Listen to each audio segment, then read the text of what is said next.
Ngapediang sebagai PUGB berpeja kenikal video.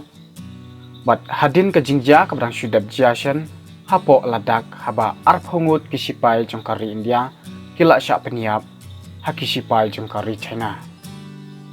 Kelak don ke jingyaki kabajur habro kawai kari India bat kani ke jingsyak peniap jongki arphongut kisipai jongkari India kelak pen bitar sat ya baro kinong syang jong kari India. Bat kila ong ro ba nadu nang ni syakmat nginom titshu yakitiar ke basna hapo kari China. Katkum ka sorbai balap nlong dakal lokal sarkil kidon kembal laipo arhajar ngut kibriu na arspa live santeli ki district ki bahap hapo kari India kila shimbenta ban vut. Bat kidon kembah kendai punya persen ki belak vut yakane san papra persen ki dai ki baong ba nadu menta bat nang ni syakmat ngin nom tre syu bantit ni pendon kam yakitiar China.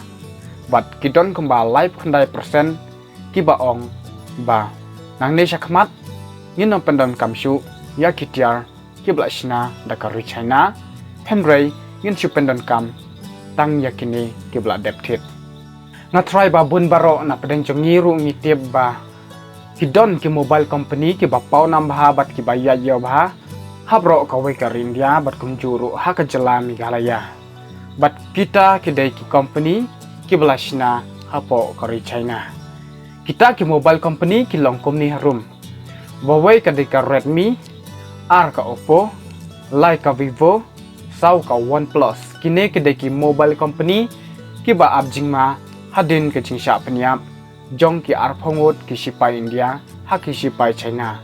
Bat kidon ru katto kate ki mobile application software ki blasna bat ki bat day try napo kari China bat hadin katto ka jingja kabrang syudab jiasan hapo ladak daki million ngut kinong India kila on install yakini ki mobile software.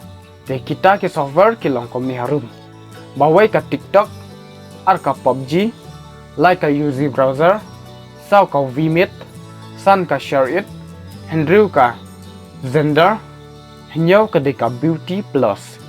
Kini kita ki mobile software bat ki mobile company ki ba abjingma hapo kari India namar ba bun na ki pajba jong kari India kila ong banang ni syakmat nginom titshu ni pendon kamshu yakitiar ki ba day try napo kari China.